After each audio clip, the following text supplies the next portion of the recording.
Cordial saludo a todos los participantes. Les habla Elías Bracho Cordero, docente investigador universitario, especialista en sistemas integrados de gestión. En ocasión al Encuentro Internacional de Investigación, presento el trabajo titulado Auditorías de Sistemas de Gestión en tiempos de pandemia, consideraciones y desafíos.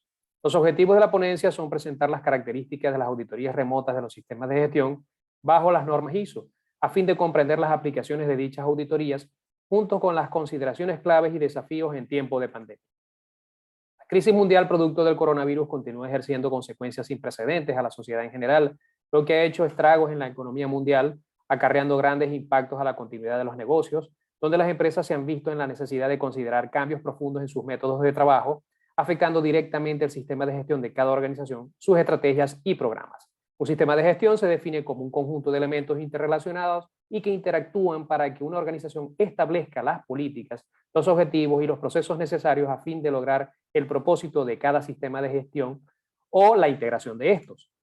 Por su parte, auditoría se define como el proceso sistemático, independiente y documentado destinado a la obtención de evidencias para evaluarlas de manera objetiva con el fin de determinar el grado en que se cumplen los criterios de auditoría, cuya evaluación conlleva a la definición de los hallazgos, los que indicarán conformidad o no conformidad cuando se compara contra criterios normativos o políticas empresariales, así como aquellos cumplimientos o no cumplimientos derivados de aspectos legales, reglamentarios, decretos, entre otros, que forman parte del marco legal regulatorio del país y del sector empresarial.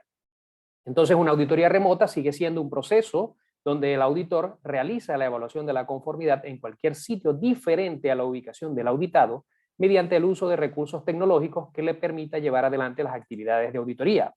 La presente investigación se enmarca en el tipo descriptivo, obedece a la modalidad de investigación de campo, siendo de naturaleza transeccional o transversal. Las técnicas empleadas para la recolección de la información fueron la observación directa en el proceso en sí de auditoría, entrevistas semiestructuradas y revisión documental. La unidad de análisis quedó conformada por 15 responsables auditados claves de 5 empresas del sector turístico en función de sus niveles de responsabilidad. Los resultados se organizaron tomando en cuenta las fases del ciclo de mejora continua PHBA aplicado al proceso de auditorías de sistemas de gestión, detallando sus subprocesos y actividades a fin de destacar la brecha que existe entre la variable temporalidad, es decir, el tiempo incurrido para ejecutar cada actividad, así como de la variable riesgo percibido en su ejecución de cada auditoría, ambas en las auditorías en modalidad remota frente a las auditorías de modalidad presencial. Por ende, los valores indicados en las columnas A y B en la tabla son la moda de los resultados recopilados, cuyos valores representan la proporción de brecha entre cada modalidad. Así, cuando un valor es negativo en la columna A, esto indica que es favorable en dicha proporción la modalidad remota ante la modalidad presencial, en cuanto al tiempo empleado para ejecutar la actividad de auditoría. Mientras que si el valor es positivo, implica un incremento del tiempo en la modalidad remota frente a la presencial, siendo esto desfavorable. Asimismo, cuando el valor de la columna B es negativo, esto corresponde a un menor nivel de riesgo percibido, mientras que si el valor es positivo, significa que el riesgo de la modalidad remota es mayor respecto a la modalidad presencial. Los resultados muestran que existe una reducción considerable de tiempo en la mayoría de las actividades de auditorías en modalidad remota frente a las presenciales, específicamente cuando se realiza el contacto con el auditado, en general, al preparar las actividades de auditoría y en aquellas actividades que requieren desplazamiento, como es el caso de las reuniones de apertura, de cierre, de seguimiento y en la distribución y comunicación del informe de resultados a los auditados.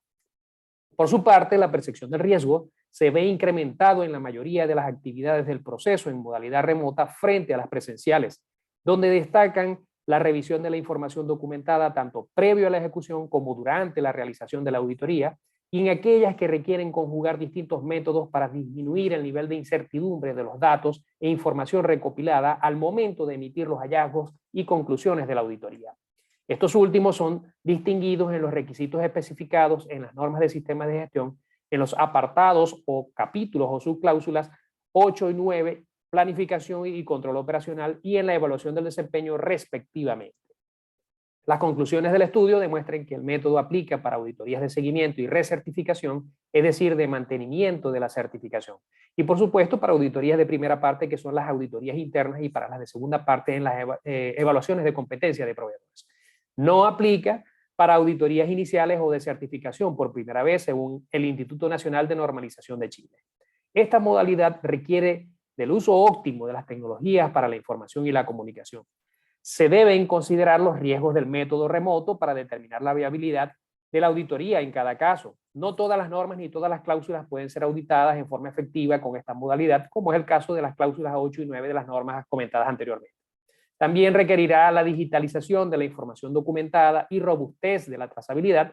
Se incrementa el riesgo del manejo de datos, por lo que será preciso reforzar el debido cuidado de la información confidencial.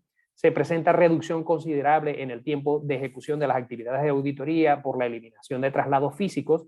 Se elimina la exposición in situ de riesgos de la seguridad y la salud de las personas. En contraparte, se presentan riesgos de cumplir los objetivos de la auditoría, producto de fallas o posibles fallas en el uso y en las operaciones del uso de las herramientas, de las tecnologías, de la información y la comunicación. Y se potencia la posible pérdida en la objetividad de las evidencias. La fundamentación teórica se centró en los aportes de Bravo, Sánchez, Sevilla, Cienfuegos y otros, así como de las normas ISO de requisitos de sistemas de gestión y de directrices para auditorías de sistemas de gestión. Agradecido por la atención.